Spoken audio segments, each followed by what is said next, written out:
Detail చూస్తే BRS కు మరో బిగ్ షాక్ తగిలింది. ఆ పార్టీ షేర్లింగంపల్లి ఎమ్మెల్యే అరికెపూడి గాంధీ కాంగ్రెస్ లో జాయిన్ అయ్యారు. సీఎం రేవంత్ రెడ్డి ఆయనకు కండువా కప్పి పార్టీలోకి ఆహ్వానించారు.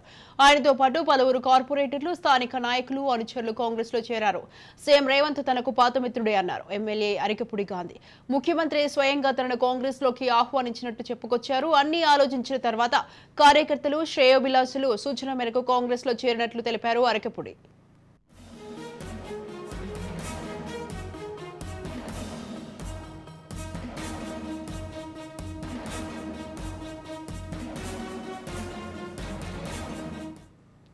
ఇప్పటికే ఆ పార్టీకి చెందిన 8 మంది ఎమ్మెల్యేలు హస్తం పార్టీలో చేరారు. జూబ్లీహిల్స్ లోని నివాసంలో సీఎం రేవంత్ రెడ్డి ఆయనకు పార్టీ కండువా కప్పి సాదరంగా ఆహ్వానించారు. గాంధీతో పాటు ఆయన అనుచరులు, పలువురు కార్పొరేటర్లు హస్తం తీర్థం పుచ్చుకున్నారు. వీరిలో Serilingampally corporator Nagender Yadav, Miyapur corporator Uppalapati Srikanth, Chandanagar corporator Manjula Raghunath Reddy, Hyder Nagar corporator Narne Srinivas తదితరులు ఉన్నారు. ఇప్పటి వరకు హస్తం పార్టీలో చేరిన ఎమ్మెల్యేల సంఖ్య 8కి చేరింది.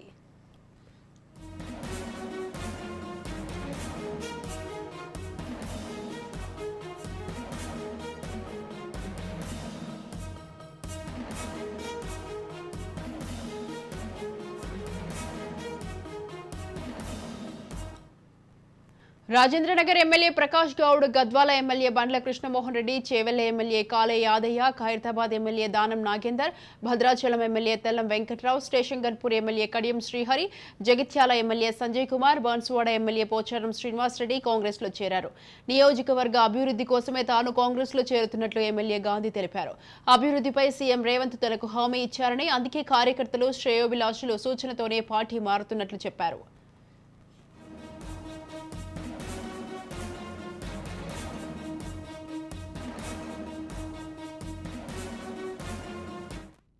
ఇప్పటికే Gadwal MLA Bandla Krishnamohan Reddy, Rajendranagar MLA Prakash Goud, Chevella MLA Kale Yadaiah, Bhadrachalam శాసనసభ్యుడు Tellam Venkatrao, Banswada MLA Pocharam Srinivas Reddy, Khairatabad MLA Danam Nagender, Station Ghanpur MLA Kadiyam Srihari, Jagtial MLA Sanjay Kumar Congress లో చేరిన విషయం తెలిసిందే. తాజాగా గాంధీ చేరికతో కాంగ్రెస్ లో చేరిన బీఆర్ఎస్ ఎమ్మెల్యేల సంఖ్య 9కి చేరింది.